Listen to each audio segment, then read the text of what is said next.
खबरों के निष्पक्ष विश्लेषण के लिए सब्सक्राइब करें Jantantra TV and press the bell icon. Never miss any update. नमस्कार, आप देख रहे हैं जनतंत्र टीवी। मैं हूं आपके साथ अनन्या तिवारी। बुलेटिन की शुरुआत करेंगे इस वक्त की बड़ी और अहम खबर से। गोपालगंज में 264 करोड़ की लागत से बना 70 घाट महासेतु पर पुल ध्वस्त हो जाने से आवागमन ठप हो गया है। दरअसल इसका अप्रोच रोड गंडक नदी के पानी के दबाव नहीं झेल पाया और देखते ही देखते पुल ध्वस्त हो गया। इस पुल के पहुंच पथ के ध्वस्त होने से आवाजाही पूरी तरह बाधित हो गई और चंपारण, तिरहुत और सारण समेत कई जिलों से संपर्क भी टूट गया। आपको बता दें कि सीएम नीतीश कुमार ने इस महासेतु के निर्माण की आधारशिला साल 2012 में रखी थी।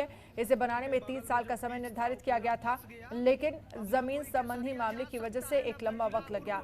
बीते 16 जून को सीएम नीतीश कुमार ने इस महासेतु का उद्घाटन किया था, लेकिन पुल के उद्घाटन के कुछ ही दिनों बाद सरकार की पोल खुल गई। बहरहाल बीजेपी विधायक मिथिलेश तिवारी ने इस मामले की जानकारी बिहार के पथ निर्माण मंत्री नंद किशोर यादव को दी है। उन्होंने कहा कि इस मामले की जांच करने के लिए वो आगामी 4 अगस्त से शुरू होने वाले विधानसभा में उठाएंगे।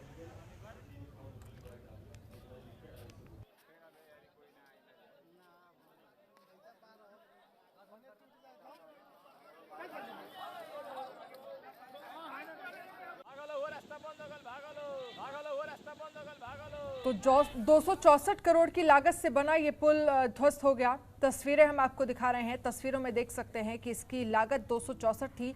जाहिर सी बात है, जो भी क्वालिटी है और जो कंक्रीट इस्तेमाल किया गया है उसकी क्वालिटी पर किस मात्रा में क्या कुछ इसमें यूज़ किया गया, तमाम सारी चीज़ों को लेकर सवाल उठ रहे हैं।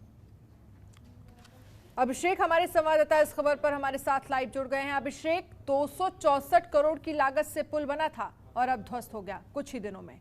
फिलहाल क्या जानकारी आपके पास?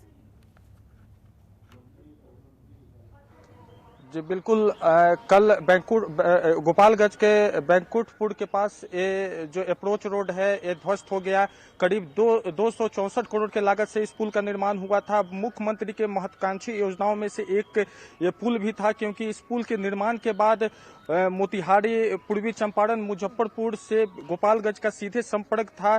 लेकिन सबसे बड़ा सवाल उठता है कि उद्घाटन के महज 1 महीने के बाद ही इस पुल का ध्वस्त होना, तो कहीं न कहीं भ्रष्टाचार के भेंट ये भी पुल चढ़ गया। पुल कहीं न कहीं टूटा नहीं है, लेकिन पुल को जोड़ने वाली जो अप्रोच रोड है वो ध्वस्त हो गई है, तो कहीं न कहीं गुणवत्ता पे सवाल खड़ा होता है। जी बिल्कुल, गुणवत्ता पर सवाल खड़े होते हैं, क्योंकि पिछले महीने ही इस पुल का उद्घाटन हुआ था और अभी कुछ ही दिन हुए हैं और पुल की स्थिति आप देख लीजिए।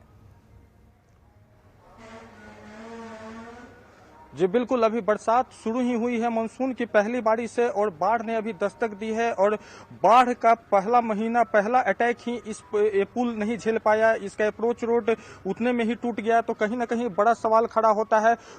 पिछले महीने मुख्यमंत्री और पथ निर्माण मंत्री नंद किशोर यादव ने उस पुल का उद्घाटन किया था और लंबी चौड़ी भाषणबाजी हुई थी कि इस पुल की गुणवत्ता बहुत अच्छी है और साथ ही इस पुल से तकरीबन लाखों लोगों को मदद मिलेगी, क्योंकि ये पुल गोपालगंज से सीधे मोतिहारी को जोड़ता है, तो ये पुल लोगों के लिए काफी लाभदायक होगा। लेकिन महज 1 महीने में इस पुल का टूट जाना कहीं ना कहीं बड़े सवाल खड़ा करता है। जी लेकिन सवाल यह है आशीष कि जब इस पुल का निर्माण किया जा रहा था और जो भी उसमें कंक्रीट और जो भी चीजें इस्तेमाल की जाती हैं, क्या वो मानकों के स्तर पर सही थी? क्या उनका जो यूज किया जा रहा था वो सही स्तर पर किया जा रहा था? इस चीज को लेकर कोई जांच नहीं की गई थी? क्या पहले इस चीज को लेकर सवाल नहीं उठ रहे थे कि जो भी चीजों का इस्तेमाल किया जा रहा है, जो भी कंक्रीट इसमें यूज किया जा रहा है, वो किस स्तर पर होना चाहिए? ये कहीं ना कहीं एक बड़ा सवाल बना हुआ है, क्योंकि ये सारी चीजें तो चेक पहले होनी चाहिए थी।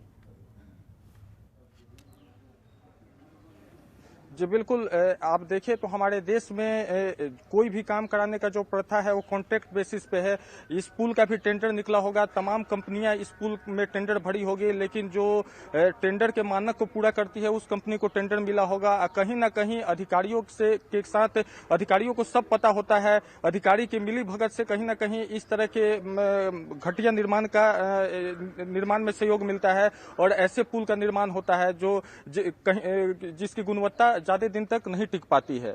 तो ये जांच का विषय है कि आखिर किस तरह की गुणवत्ता, किस तरह के मटेरियल का इस्तेमाल किया गया था इस निर्माण में। जी बिल्कुल, कहीं ना कहीं जांच का विषय है कि इस पुल के निर्माण में किस तरह के मटेरियल का यूज किया गया था। ये तमाम सवाल हैं, क्योंकि इस तरह की हेरा फेरी बिना मिली भगत के नहीं हो सकती। बहुत बहुत शुक्रिया तमाम जानकारी के लिए अभिषेक।